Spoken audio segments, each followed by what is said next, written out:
This is a promo footage of Victoria Marinova, a journalist from Bulgaria. Marinova hosted a show September of last year featuring two journalists regarding a suspected fraud involving European Union funds. Her show aired in Bulgaria where corruption is abundant. With such sensitivity, her show became a target. In October of the same year, Marinova's body was found dumped near a northern Bulgaria river. Forensics showed that she was raped and strangled. Marinova's story is only one of many, showing the worst time in history to become a reporter.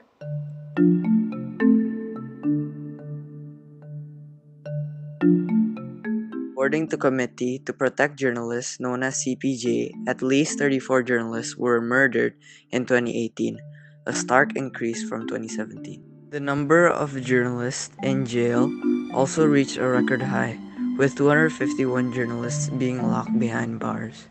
Journalists have always faced dangers. War reporters were always needed to form relationships with guerrilla fighters or rogue governments in order to be protected by those they're covering. These people needed to communicate their messages with the world, and journalists were the way. This changed when the internet came along. By the mid 2000s, these groups and networks have become skilled with the internet. Al Qaeda had developed a new way to spread their ideas using social media, producing YouTube videos, and even publishing a magazine, all in order to encourage Muslims all over the world to join their fight. They didn't need journalists anymore, and that message was clear. The lack of dependence that networks like Al Qaeda have with the press quickly made its way to governments. With safety no longer promised with war reporting, journalism entered a new stage in mainstream press: investigative journalism. Turns out Al Qaeda wasn't the only one who discovered the power of the internet, as many well-known outlets and also the more underground networks decided to indulge in digital journalism. Suddenly, it became easier for press to give voice to the powerless against those who abuse power. Investigative journalism is essentially the analysis and exposure of matters and facts that are otherwise concealed by an individual in a position of power or behind various circumstances deemed chaotic. It plays a crucial role in preventing abuse of power and protecting freedom of expression. And with the world more connected than ever, investigative journalists that were once limited by censorship of mainstream media outlets and territories are now given a platform to distribute stories and uncover facts beyond the territories that limit them.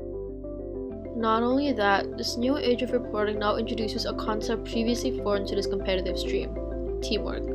Networks and journalists who were once competing against each other for the newest story are now banding together to inform the world of their joint findings. In 2016, the International Collaboration of Investigative Journalists, ICIJ, coordinated a global collaboration with over 370 journalists publishing in 80 countries. Together, they exposed money laundering, tax evasion, and sanction defiance, revealing 140 politicians in more than 50 countries. This sparked national investigations, concern, and public protests. The accessibility that the public now has to sensitive information capable of damaging their image is now a threat to the government. And it's big. The same week as Marinova's murders, Saudi journalist Jamal Khashoggi vanished after visiting Saudi Arabia's consulate in Istanbul. This video of Khashoggi entering the consulate has many people believing that he was walking straight into a trap. All evidence pointed to a murder, not by ISIS, not by Al Qaeda, not by any terrorist group clouding the Middle East, but by his own government. That day, a 15-man Saudi hit squad had allegedly flown to Istanbul.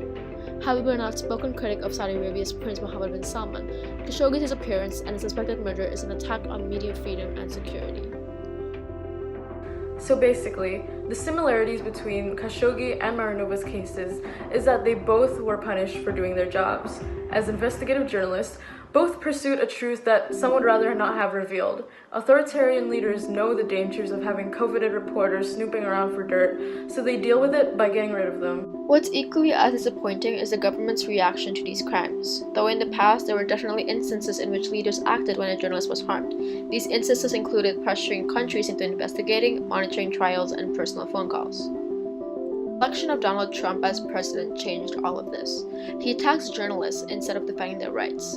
When Josh Scarborough from MSNBC asked him about the journalist murders in Russia, Trump responded, "Well, I think our country does plenty of killing also, Joe, so, you know. There's a lot of... With the United States being a powerhouse player, leaders around the world are looking up to Trump's ways. The president of the Philippines, President Duterte, used fake news, a term that Trump argued he has coined, to describe a Filipino news site Rappler's expose on the government's corruption. This method of dismissing the media is also embraced by many countries including Egypt, Russia, and Singapore that all use it to justify their censorships. But this discrediting and censorship are topics for another time. Regardless, a large number of reports have been imprisoned upon charges of fake news. The CPJ said that the number has tripled since Trump's election into office. At the end of the day, violence and threats should not hinder covering presidents, protesters, police, and other public issues. However, journalists have to face this new wave of hostility, one that simply strips them of their basic human rights. Representative Eric Swalwell from California introduced the Journalist Protection Act that makes it a federal crime to injure journalists reporting news in order to intimidate them. This new act is a step of progress that protects the safety of those reporting more sensitive matters. But without leaders that are willing to defend them, investigative journalists will continue to be stripped of their basic human rights, freedom of expression, and refuse of the security that they're supposed to be provided to by the government. And it's all because of the government's need to threaten the release of distressing information. These attacks might kill the journalists, but they fail to kill the story. After the murders of Arizona reporters Chauncey Bailey and Don Balls, fellow reporters gathered to finish the story that two were working on. Leaders like Trump and Prince MBS would need to do a lot more if they want to keep their skeletons in their closet. As the Capital Gazette tweeted, "Yes, we're putting out a damn paper tomorrow."